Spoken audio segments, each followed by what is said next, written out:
Hello guys, welcome to ఇది మన life channel. ఇది డైలీ వ్లాగ్ స్వాగతం. కొత్తగా చూస్తున్న వాళ్ళు సబ్స్క్రైబ్ చేసుకోండి, లైక్ చేయండి, షేర్ చేయండి. ఈరోజు వీక్ ఆఫ్ తర్వాత మళ్ళీ ఆఫీస్కి స్టార్ట్ అయిపోయినాం. సేమ్ మా ఇంటి దగ్గర అంపల్లి నుంచి బస్లో స్టార్ట్ అవుతాం. డైలీ బస్లోనే వెళ్తాం, ఎందుకంటే మనకి వన్ వే క్యాబ్ కాబట్టి ఓన్లీ లాగౌట్ టైంలోనే ఇస్తాడు క్యాబ్ అనేది. లాగిన్ టైంలో మనమే సెల్ఫ్ వెళ్ళాలి. ఒకవేళ బండి తీసుకెళ్తే మళ్ళీ బండి ఎట్లా తేవాలని డైరెక్ట్ బస్ ఇక పబ్లిక్ ట్రాన్స్పోర్ట్ యూజ్ చేస్తుంటాం. ఈ బస్ అనేది ఇప్పుడు ఖాళీ ఉంది, ఎందుకంటే మధ్యాహ్నం టైం కాబట్టి ఖాళీ ఉంది. లేదంటే పొద్దున లేదంటే సాయంత్రం అయితే మాత్రం ఫుల్ ఉంటుంది. ఎందుకంటే స్టూడెంట్స్ అందరూ అప్పటి నుంచి వస్తారు కదా, జాబ్స్కి వెళ్తారు, జాబ్ నుంచి వస్తారు సాయంత్రం. అందుకని ఈ మధ్యాహ్నం టైంలో ఏంటంటే కొంచెం ఫ్రీ ఉంటుంది.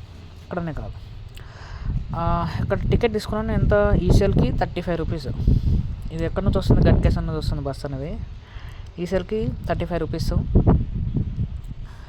యాక్చువల్ అప్పుడు ఎంత ఉండే 25 రూపీస్ ఉండే. అసలు 25 కన్నా 20 ఉండే నేను అప్పుడు కొత్తలో ఇక్కడికి వచ్చినప్పుడు.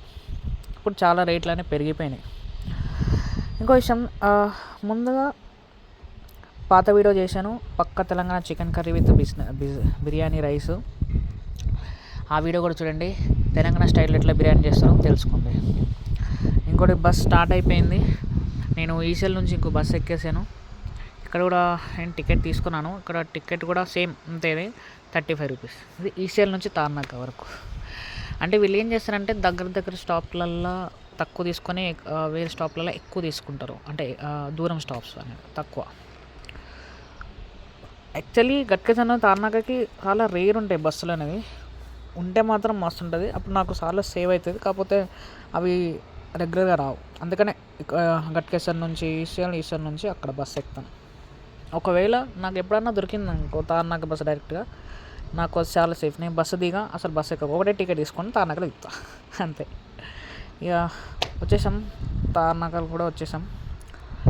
మెట్రో వచ్చేస్తుంది. మెట్రోకి సేమ్ ఎక్కడ రాయదుర్గంకు ఆగిపోతుంది. ఆల్రెడీ ఈ వీడియో కూడా చేశాను, రాంపల్లి టు రాయదుర్గంకి ఎలా వెళ్తున్నాను ఆ వీడియో కూడా చూడండి.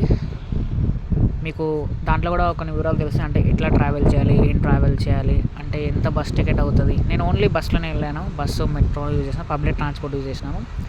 దాంట్లో మీకు అంటే అక్కంత దూరం వెళ్ళడానికి ఎలా ఛార్జెస్ పడతాయని కొంచెం చెక్ చేసుకోండి. అంతే, ఇంత దూరం నుంచి వెళ్తున్నారు కదా, కొంచెం గైడెన్స్ లాగా. Okay friends, thanks for watching.